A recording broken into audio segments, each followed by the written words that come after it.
Hello.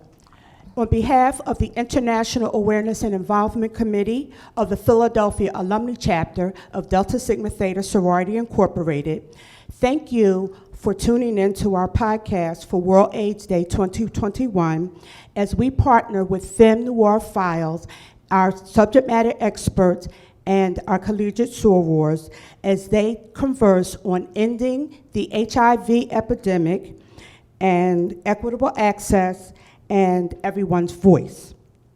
At this time, I would like to introduce you to our amazing president of the Philadelphia Alumni Chapter, Dr. Penny Sparks Nixon. And after Dr. Nixon, we will turn the program over to Femme Noir Files. Thank you. Thank you. Although the world has made significant progress in recent decades, important global targets for HIV have not been met in 2020. Division, disparity, and disregard for human rights are among the failures that allowed HIV to become and remain a global health crisis. Now, COVID-19 is exacerbating inequities and disruptions to services, making the lives of many people living with HIV more challenging, particularly those in distressed communities. The Philadelphia Alumni Chapter of Delta Sigma Theta Sorority Incorporated is pleased to rally to confront the inequities that drive AIDS and to reach people who are currently not receiving essential HIV services. Thank you to the International Awareness and Involvement Committee and Femme Noir Files for their leadership and vision. Thank you. Welcome to another episode of the Femme Noir Files. This is L. KB.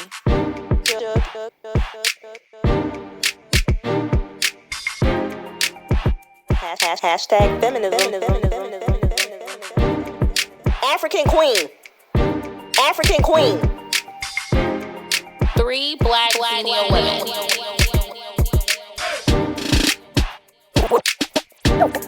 Where's the lie? Hello, world, and welcome to a special episode of the Femme Noir Files. We are doing a special episode commemorating World AIDS Day with the Philadelphia Alumni Chapter of Delta Sigma Theta Sorority Incorporated.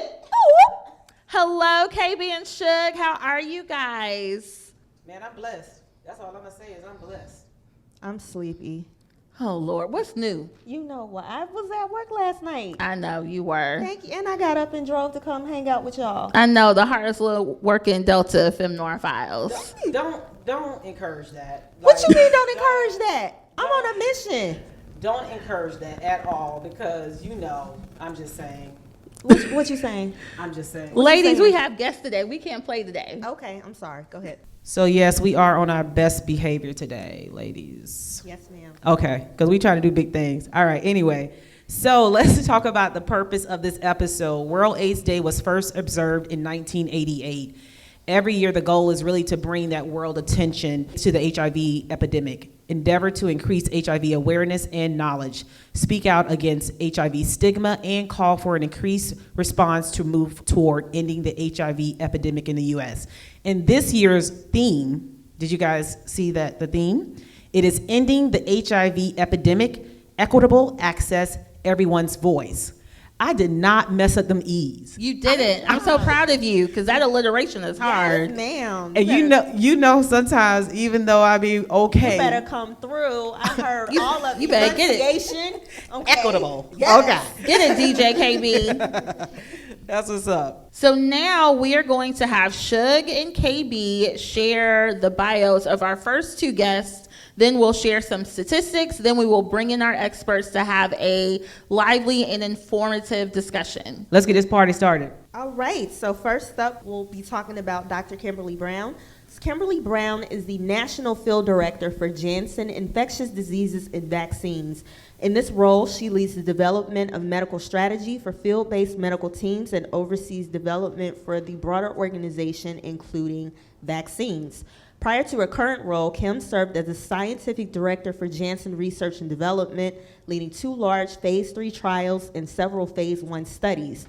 From 2015 through January 2018, she served as the U.S. Medical Director for the HIV franchise. Before that, Kimberly served as Associate Medical Director of U.S. Medical Affairs Infectious Diseases, where she worked on both the HCV and HIV clinical teams, leading efforts on research trials as well as product launch activities. In her free time, Kimberly serves as recording secretary and co-chair of the technology committee. You better come on. For Delta Sigma Theta Sorority Incorporated, and as president-elect for the Junior League of Philadelphia. She is also a board member of VETRI Community Partnership, the Brodsky Center Advisory Board, Pennsylvania Academy of Fine Arts, UNC Board of Visitors, and UNC's Alumni Committee on Racial and Ethnic Diversity. So everyone, let's welcome Kimberly Brown. Welcome. I know, right? We really should have had some theme music we on should here. have. Okay, we messed up on that. Let's get to our next guest. Dr. Loretta Sweet-Germont is the vice president of Drexel University, focusing on health and health equity. She is also a professor in Drexel's College of Nursing and Health Professions. She is one of the nation's foremost researchers in the field of HIV/AIDS prevention.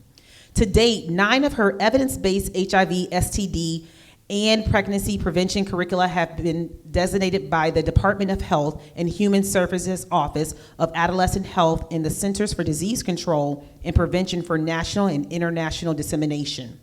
Dr. Germont's research has changed public policy as it relates to the use of theory-driven, culturally appropriate, evidence-based HIV, STD risk reduction interventions in community and clinical settings. Prior to coming to Drexel University, she spent 20 years as a professor at the University of Pennsylvania in the School of Nursing. She graduated from Hampton University, all right, HBCU, we do that, in 1978 with a BSN in nursing, the University of Pennsylvania with her MSN in psychiatric mental health nursing in 1982, and a PhD in education in 1987. She is also a proud member of Alpha Kappa Alpha Sorority Incorporated. Did I do it the right way? Come on, Okay. Dr. Germont. Oh, they do the swing. Yeah, okay, I missed that part. That's all right. Well, listen, That's right. You better do it. we're gonna excuse that for today, but we just want to make sure everybody's clear. This is a Philadelphia alumni chapter. Okay, I'm just gonna let that go.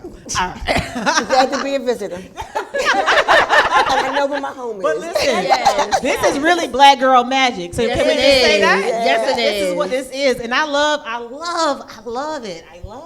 Okay, let's go. So Anyway. we're going to share some statistics regarding HIV and AIDS before we begin our discussion with Doctors Germont and Brown. So 40 years ago was the first known case of AIDS that happened in the U.S. in June of 1981. As of 2019, there are 1.2 million people living with AIDS in the United States, and there are more than 35,000 new infections each year. HIV tends to disproportionately affect certain populations, including racial and ethnic minorities, gay and bisexual men, and other men that have sex with other men and transsexual women. Antiretroviral therapy, did I say that correctly? ART, has substantially reduced HIV-related morbidity and mortality, has improved long-term outcomes for people with HIV, and plays a key role in HIV prevention. Currently, there are 13% of people who have HIV but do not know it, and there are 50% of people with HIV, and that has been virally suppressed. So now we are going to bring in Drs. Brown and Dr. Germont. So KB, let's get started. That's what's up. Welcome again, ladies, to this platform. I think one of our main things we always talk about on this podcast is it being about black people. Mm-hmm. You know, Femme Noir Files is about black women. But we touch up on all issues that have to deal with anything with black people. And so we're really excited when the Philly alum came to us, International Awareness and Involvement Committee. It's my committee. Guys, I do work and do actual things outside of the podcast. I know how to be businesslike. So anyway, when they came and, he was like, let's do this idea, we were excited. We always have Dr. Brown every year for World AIDS Day. And we had Dr. Jamont, I think, the last 2 years. So, she's become a part of this family. And so I think that's one of the most important things that we do kind of talk about, now. I think let's kick this off and ask, first of all, just so we level set, everyone is clear, what does HIV AIDS stand for? And what are some of the symptoms of HIV? So I'll kick it off. HIV stands for Human Immunodeficiency Virus. So that's actually the virus that causes AIDS. And AIDS is acquired immunodeficiency syndrome. So when we think about some of the symptoms between the two, usually we think about what we see and not necessarily about what we don't see.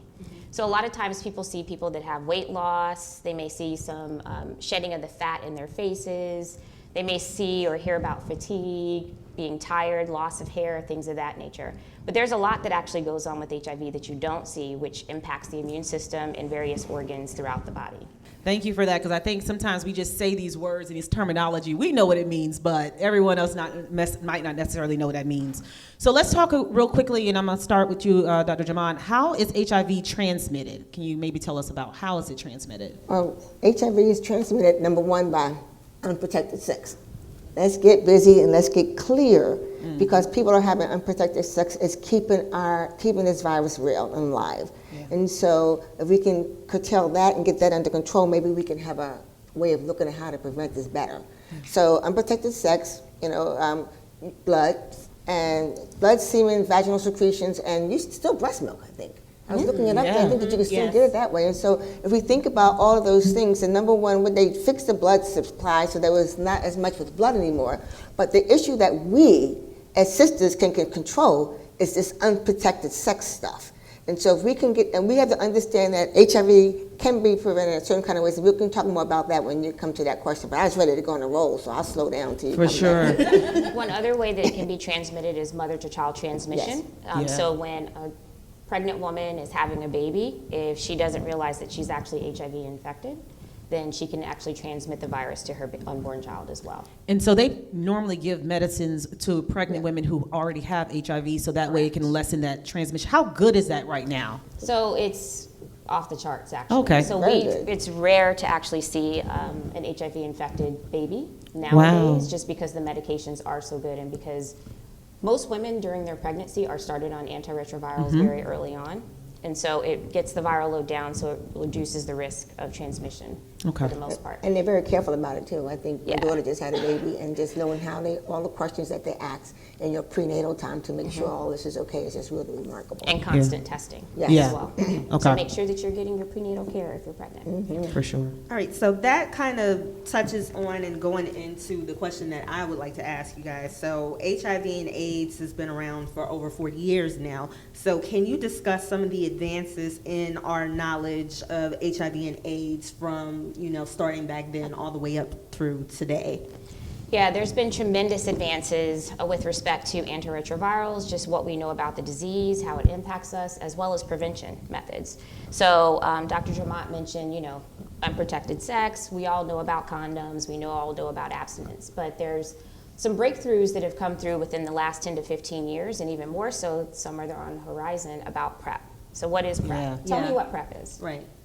Am I getting quizzed? Yeah. Isn't that the medication that men can take to sort of prevent It's for contraction? And see, I want to mention that specifically because I think it's a common misconception that only men can Yeah, I take. didn't think only men. I think it's for anybody. It's That's just true. they've been marketing it to men. Marketed to men, So but why is that? Because, and that I was kind cannot of the speak on behalf of that company. Okay. What about us? Here goes the disclaimers. Just get ready. Okay. I was like, what about women? But you do see that in the commercials that it is It more is for targeted everyone. for men. It is for It's for everyone. everyone. And this is something that I want us, specifically as Black women, to know about, that there are options for us to make sure that we're doing more than just condoms. Okay. So there are 2 medications that are out right now that can be used. They're HIV medications, but they can be used to prevent HIV transmission. There's also on the horizon, probably within the next month or 2, a long-acting injectable. So basically that means you can get an injection once a month and it will prevent you from getting HIV. And then they're And so clinical this, trials. I think when we did this last year, We're it was coming, or Oh, earlier wow. this year, right? Because Yep. we did this during Black AIDS awareness. Yep. Oh, wow, it's coming. Okay. Yep, so it'll be here. And clinical trials had about 4,500 patients within, and they only saw 4 actual infections that were That's breakthrough. amazing. So there were 13 overall, but some of those people actually had HIV before they actually got into the trial, so there were only real 4 breakthrough infections. Wow. That's amazing. Yeah. That Exactly. I is. mean, considering, you know, the times that we live in now with the COVID vaccines and everything, so we're kind of getting used to having to take a shot anyway. Well, we hope we're getting used to it. Yeah. I got popped 3 times. I'm ready to get popped again, okay? Pop me every month if you need to. So, Not me. I don't like needles. It's quick, though. But you have a I don't tattoo. Isn't that what we always say? Let's go there. So in mental health, Dr. Jamont first of is with me. Okay, go ahead. Ask a question. Go ahead. Because I got an You see the answer. nature of our Because show. yeah. So you know, we like to say, oh, I don't like needles. But you have several tattoos. No. She has one. I have one. And also, did you not see the photo and the story of when I got my tattoo? But you have other things that you got a needle for. Okay, we're getting off topic. Okay, that's fine. Just make sure the needles are clean when you get your tattoos out. Yes, ma'am. That's Yes, ma'am. Absolutely. But the point of the story, the episode. point of the Right. comment was that we had to normalize this in some kind of way. If you kind of That's think true. about it, you know, me being in the mental health background and we already having long-acting injectables in our area, this is something that we always talk about. Hey guys, I'm putting them on whatever degree. Your professional hat now. There you go. Come through. So they pay that check. So anyway, so you know that's what we talk about. So we really want to normalize it, and I'm hoping that we start moving into that direction so we can really get some traction. And when things come and things are available, that we're not the last ones to get it. Yeah. Right. It's one thing to have it available. It's another thing having access to it. That is. And so what we have to do is, I'm so excited about this news. Now, how do we make sure that people that look like me and you get Right, it? exactly. Absolutely. And that's where your voice comes in. You said about the voice, and the theme of today's presentation is that we have to empower our sisters with the voice and the knowledge to be able to articulate and go talk and advocate for self. If we don't give them the skills, the tools, the power, and the support to go talk to their provider, it's not going to happen. It's or not. talk to each other. And what you got to know is that, your sisterhood is strong. Your sisters out here, just take a friend with you. Yeah. Take somebody with you, but just go. Once we find out that this thing is available, we have to make sure that we inform our sisters to let them know that it's here and how to get it, Right. and to break those barriers, because you need to know the healthcare providers are not going to be like, hey, it's here, come and get it, everybody. Right. We got the doors open, it's free, it's that. They would put barriers are always there automatically, Yeah. whether it's fear, mistrust, Insurance. uncertainty, racism, Yeah, right. insurance, all of the isms. Yeah. Institutional racism, you name it, Yeah. it exists. And sure. so if we want to break down this barrier and make sure that we get the medication that will prevent us from getting infected, then we need to make sure that we advocate and give each other the voice, because we need to give voice to the voiceless. And I think we've learned enough lessons during this time, right? I talked about us seeing it in mental health and now seeing it in COVID land and so forth. We've learned enough lessons that we know how to try to, energize our community. We've seen different methods used from the Black Doctors Consortium Yeah. out of Philadelphia. We've seen these methods being used. Let's make sure that these methods are put into place It'd be when it's awesome. that time. Make it happen. All right, let's do it. Yes. One So, thing I wanted to mention is also a health equity issue Yes. that people Yeah. don't think about. And so oftentimes, my little plug for clinical trials, we can do Okay. that. Let's do that. need And to that was a think past about- episode, guys. Check that Yes. out.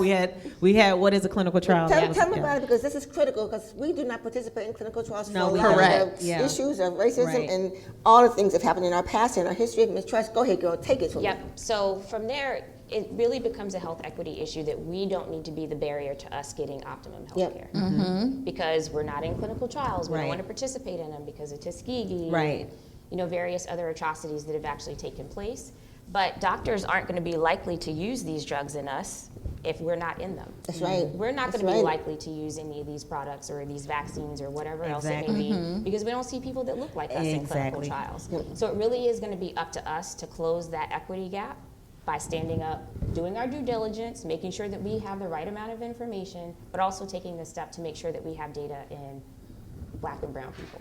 absolutely. So, in keeping with that same theme that we were talking about as far as being our sister's keeper and also making sure that Black women are educated and aware, during the 80s and 90s when AIDS first came on the scene, a lot of women were contracting the disease from their partners who were having sex with other men. Is that still a threat, or is that still something that women need to look out for and be cautious of today? Of course. You don't know who your partner has slept with or is sleeping with. Right. That's just sleeping with you. That's just whether you're married, whether you're single, whether you're in love. We tend to, as women, be trusting. Yes. And maybe the first time we have sex, we might say use protection, but after that, he loves me.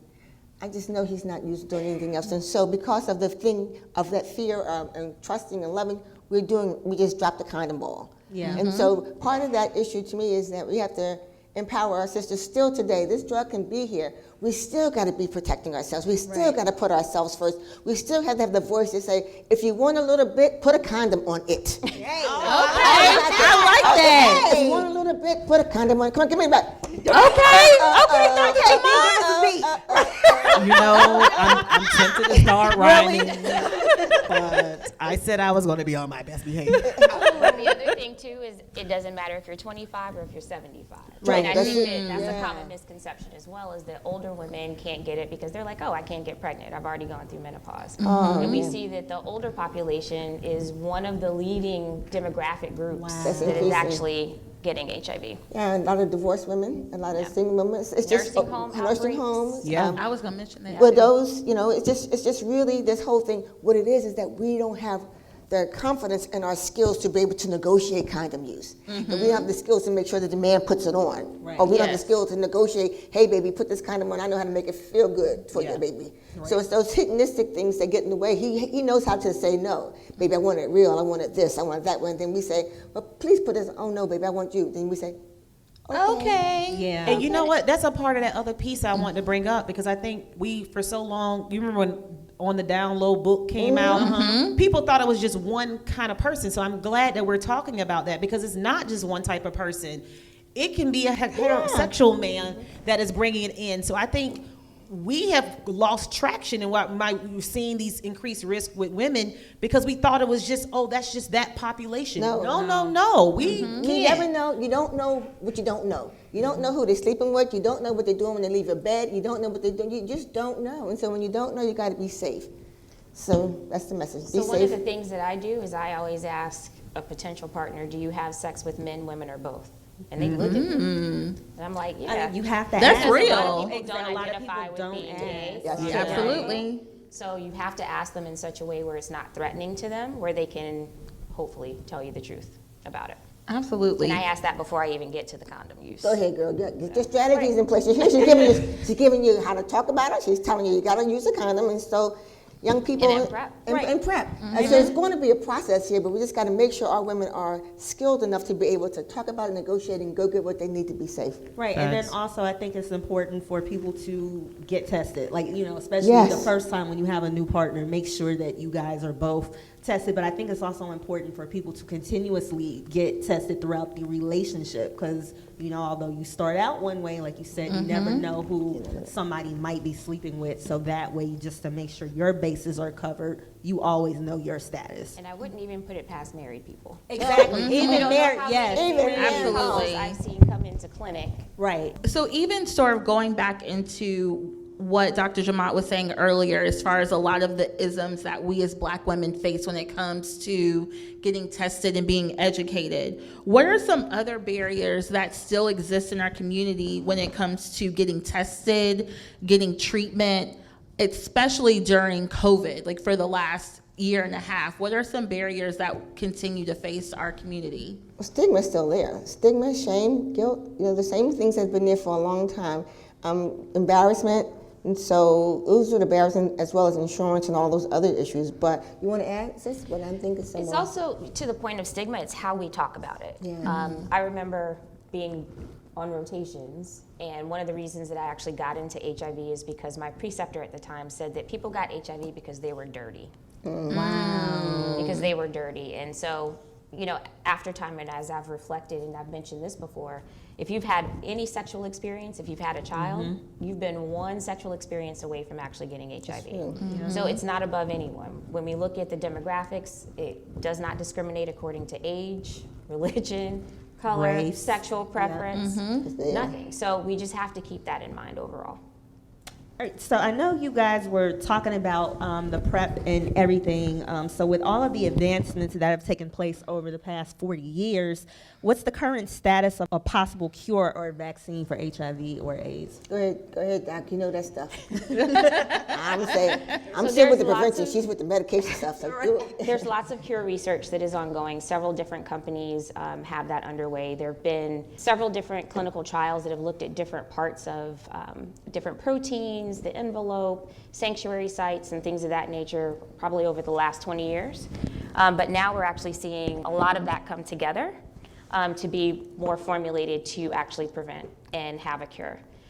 With respect to different medications, there's always new medications and things that are coming out. And what we're finding now is that they're actually getting more tolerable and they're getting much easier to take.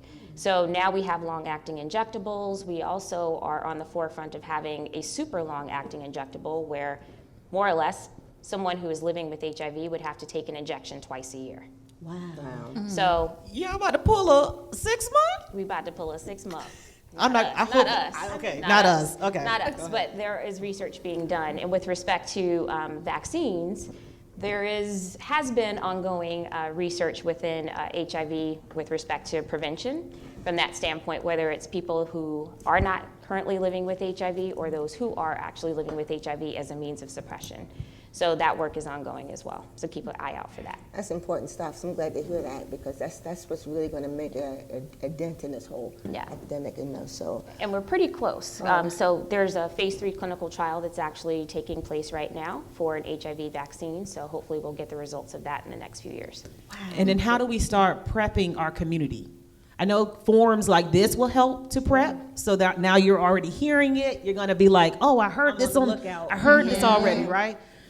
How else do we start prepping our community so that we can have better uptake in like wanting to? One of the things that we're very much involved with is with community engagement and activities. How do we empower our community? How do we walk with our community, talk with our community, empower our community to be able to understand when these things come about? Because health equity is important, and to make sure if we don't get it, the inequities will continue to rise. Right. And so what you're doing today in terms of this forum, what our sororities are doing, your sorority and my sorority and others, and whatever we can do to get the word out with our faith-based institutions, what we can do to get our word out, with our street salons, barbershops, you name it, wherever we can go in our community to empower them with the knowledge and the skills to be able to share, because that's where it is. And another thing that's important is empowering our mothers to talk to our kids. Parent-child communication is just key to this epidemic, and we have not been empowered ourselves to teach our children, our teenagers, 10, 11, 12, 13, 14, 15, and 16, we have their first sexual encounter. At 10. Right, and So I think parents- that's because it's, sex is not still ready. a taboo subject. Like you say, you're not ready. It's still a You got taboo it. subject in our community. I have 2 papers that just came out in the Journal of Adolescent Health around parent-child communication, and both demonstrated efficacious behavioral interventions that was able to show that the children's behavior changed based on talking to the parents. Wow. And so one was in faith-based institutions, and the other one, was in housing developments in Philadelphia, teaching mothers how to talk to their sons. And so it was really, so those papers are out. I get them to you, but we need to know that there are strategies and ways that we can empower our mothers and fathers to be able to talk to our children, because that is the key. Yeah. Because they out there, if you don't talk to them, guess what? Somebody else is. Exactly. Their friends Their are. friends, their peers, Yeah. the little boyfriend that you would think, Exactly. girl. So Yep. we got to get our power back as parents. Yep. Whether you're Absolutely. single, And it's a community thing. So Yeah. it's not just Yes. the parents, it's the aunties, it's Yes. the big Oh, sisters. everybody. The Yeah, village. everyone It else. takes a AKA, village to we raise call it the children. village in the Yeah. black community. That's So right. We love our village. Yes. my village, I can't do it without my village. can't Me do it and without my Jesus village either. in the village. Okay. So this Listen, is shout out to the village. Shout out to Yes. I shout out my village. Yeah. And this is a great time to bring in our collegiate members.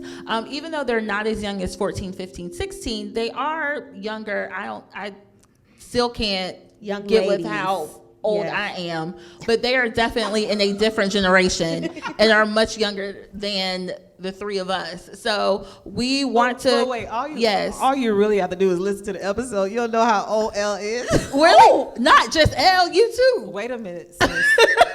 This is not about me right now. I just want to say, I'm the baby. Nobody Okay, go ahead. cares. All right, go ahead. Nobody cares. All right, go ahead. So now we want to introduce you all to our collegiate guests and panelists for the day. So first up is Shaquanda Washington, or affectionately nicknamed Shaq. She is originally from Philadelphia, Pennsylvania, and is a senior enrolled at the nation's first HBCU, Cheyney University of Pennsylvania. She is a dual baccalaureate student majoring in education and psychology with a cumulative 4.0 GPA. Hey, Black Girl Magic. Yes. Back. Attending Cheyney has exposed Shaq to a variety of scholarship opportunities, as well as enabled her to be a part of several campus clubs and organizations. She's a Keystone Honors recipient and a Richard Humphrey Scholarship recipient. She is also a proud member of the Delta Tau chapter of Delta Sigma Theta Sorority Incorporated. Did you see I did the head pop like we was back? Yes, Okay. sorry, I had a flashback. And she actually serves as the financial secretary of her collegiate chapter. She is also a member of the National Council of Negro Women, which also was founded by a member of Delta Sigma Theta Sorority Incorporated, so Dorothy Irene Height.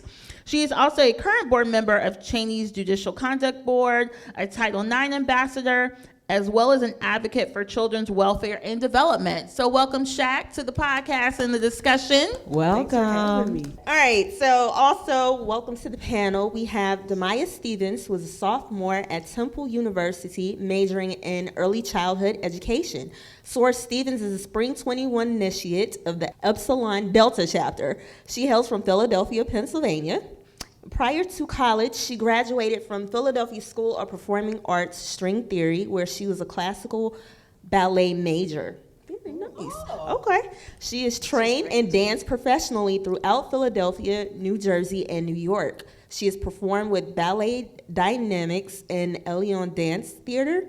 In addition to her passion for dance, she has an unwavering desire to serve the community. She has participated in a myriad of service projects, including raising funds for AIDS, participating in the AIDS Walk while still in her stroller with her mother, sickle cell walk run, feeding the homeless, donating masks during the COVID pandemic, collecting products to combat period poverty on college campuses, as well as mentoring and teaching dance to school-age children.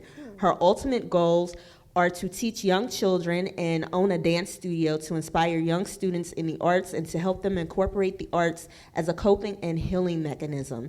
She states while there have been significant breakthroughs with treatment and medication, AIDS awareness and prevention continues to be paramount in our communities and on our campuses.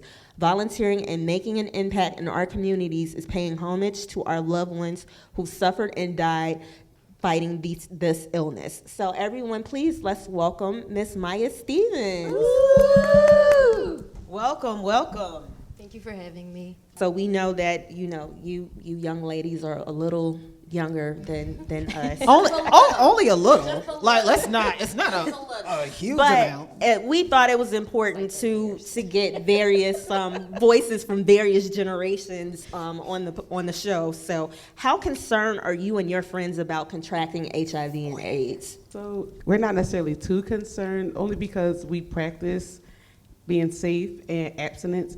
We preach that daily about protecting ourselves and being aware, but we do worry about meeting new people and not knowing their status and just making sure we're safe in general. And just to piggyback off Shaq, I would say, as she said, we do practice safely. However, I think someone stated it before that it's really only looked at as like a problem in the LGBTQ community versus the African American or heterosexual community in general. So a lot of people in my generation, I would say, don't take it as serious as it should be. Yeah. We don't see it on TV anymore. Yeah. We don't see Exactly. Magic Johnson anymore. It's not an issue.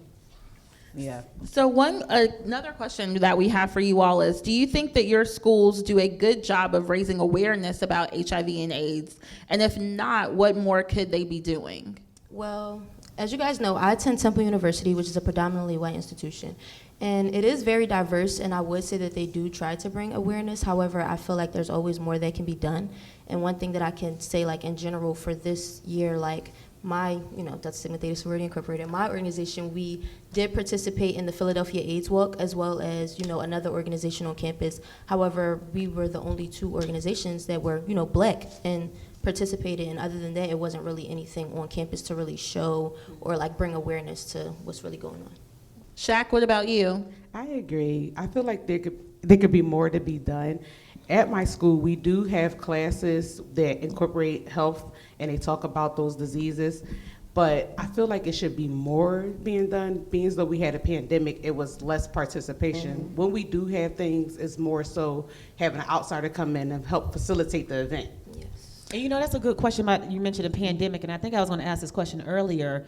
Do we know what the data is right now, the effect of pandemic? I know we mentioned this earlier in the year. We were just talking about it ourselves. Go ahead, you can answer the Yeah, question. it's a little too soon because they haven't done the surveillance data as of yet. Usually it takes about 2 years to actually get that, but what we have seen is a spike, especially of STDs in Philadelphia.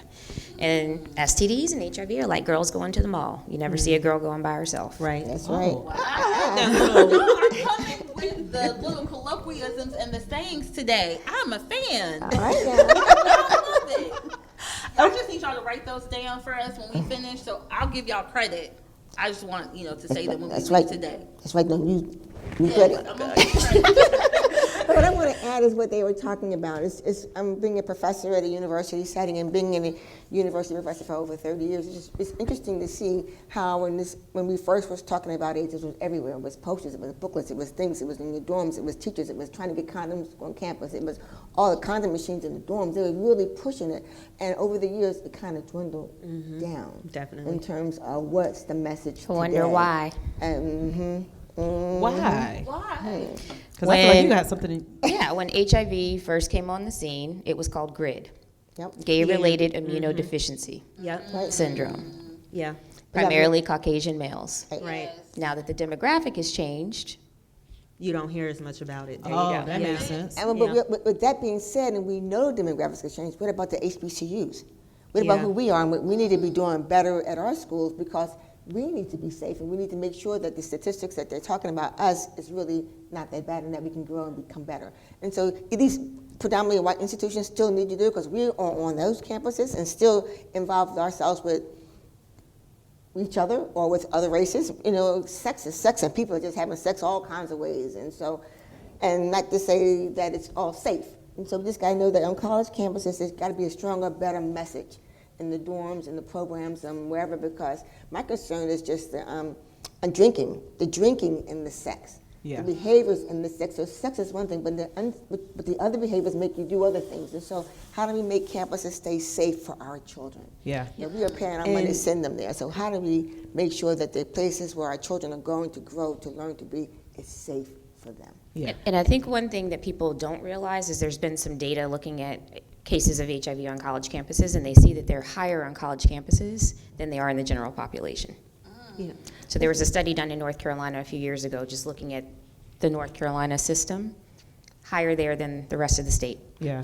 And your point is well taken. We go back to who's talking to these kids before they go to college. Then Yeah. they're freshmen by themselves, but free, loose, and new. Right. And nobody has ever talked to them about these kind of Loose. conversations. I like that one too. Free, loose, and new.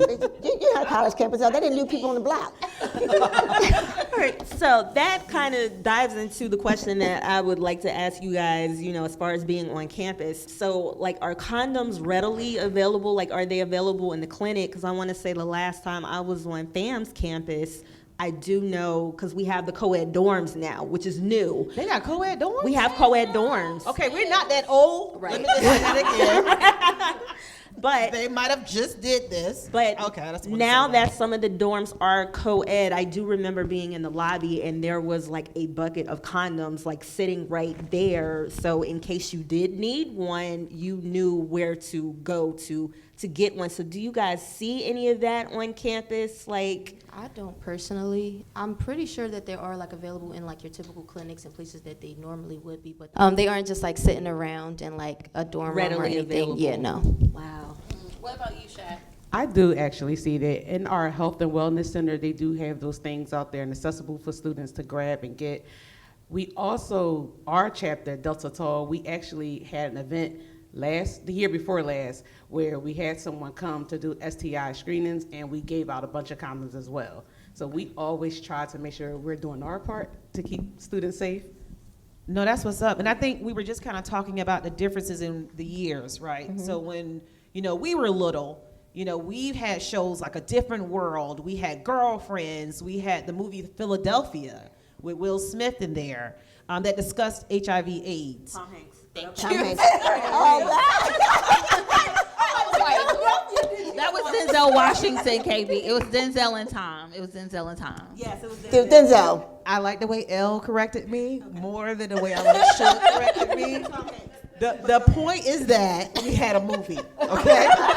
Let's get back to the point of this. Well, I kind of do want to say that even when it comes to finish my question. I know, but even when I want to say, like with Philadelphia and the Telltale Heart, those come from a white male gay perspective. Yeah. So And very advanced disease that you could look at somebody and tell. tell And that that's, they that's had the it. big problem is people think they can look at someone and tell, and you can't. Yeah, you can. So I think we had those movies, right? Whoever was acting in them. Correct, KB. Correct, KB. But this generation, your generation, you have shows like Pose. And, I guess Pose, if you listen to the episodes, I don't watch Pose.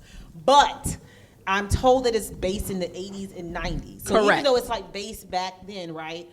You all have that kind of a show. Do you think that these shows have influenced, or Pose has influenced the behavior? Like, do people talk about Pose and those other messages that they're trying to get out in that show? Like, have you guys recognized that there's a message in there around HIV/AIDS? I would definitely say that I recognize the message. However, I don't think that my generation in general really looks at the root of the problem. I would say that since the show is based on the LGBT community, it's kind of hard for people to want to watch it all the time, which is unfortunate but true. And so maybe we're missing something there, right? Because it's focused on one community that needs attention, but then, like you say, and it's back to the women only thinking that, oh, that's just that community, when it affects everyone. So maybe we need more shows that, like the Different World. All right, you're up, Yeah. producer. Well, you know, Come on, DJ Go ahead, KB. I had the next Issa Rae over here. I'm trying to be somebody's assistant or trying to get out of what I'm currently doing. Oh, Lord. You got to make it, KB. No, I think that's a good point though, to recognize that there's this gap. Yeah. And how do we? If not me, then who? I'm gonna work with you. I'm trying to be your assistant. Anyway, there we go. We'll all help you. Thank you. All right, so what role can we all play in helping to end and or slow down the transmission of this epidemic? And that's really for everyone. Like if you could think about it, whether it be from the college campus standpoint of what your chapters are doing, or even from the professional standpoint, university, in research, in pharma, what are some ways that you would say that we can help to end and slow down? I think the goal is by 24? Oh, we're way behind. Oh, okay. Yeah. There was a goal Yeah. to Yeah. eradicate. Okay. But it's, All right. 40, it's 40 years Yeah, already. 2035, and then Philly actually had one for 2025. Wow. Philly in particular, and both are behind. Okay. Wow.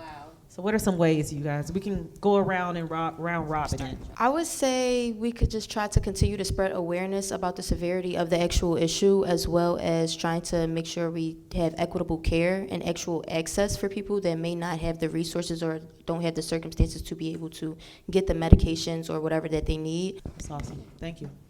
I also agree, and I think we should have more support groups, whether that be anonymous on campus, because there are students affected with it, but they don't see people that look like them, or they don't feel like they can have that support to be comfortable enough to speak about it.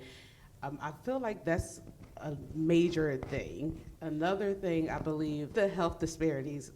We need to address those things because some people don't have the education or the care they need to help fight the disease. One more thing, I do believe that we always need to keep up with the facts because there's always, Oh gosh, yes. yeah, it's always, people are misinformed, so they believe something that's not true, and that also helps to make it worse. Yeah. So where would you suggest people go to get the facts? I believe, well, on a college campus, I believe they should have more experts coming in and speaking to the students and making them aware of it. CDC, I think, is a great website. Dr. Brown knew what I was going to say. CDC, I think, is a great website overall because they can go into different disease states. I know that there's AIDS organizations that you can definitely go and tap into. I know Dr. Brown and Dr. Jamont, you guys can probably name them off the top of your head, but I know for me, I go to CDC website, and then generally I can find out what are the AIDS organizations from the CDC website that also focus on patients, right? So there's always, in every disease state, they have patient, family groups or family organizations that help support, and they have great information that's really in layman terms, so anybody can understand it. Because I think sometimes we talk in these really super high levels that everyone can't always understand if you're not in the medical field. So I think we can do a better job of how we communicate to each other. That's true. I know Penn has a Center for AIDS Research that's really been pretty big and doing a whole lot of work, and they have a great community engagement group, a community advisory board that's really doing a lot. So, and they're working at Cheney, trying to do some other things outside of Philly. So that's one area. And I also think that sex and sexuality is it.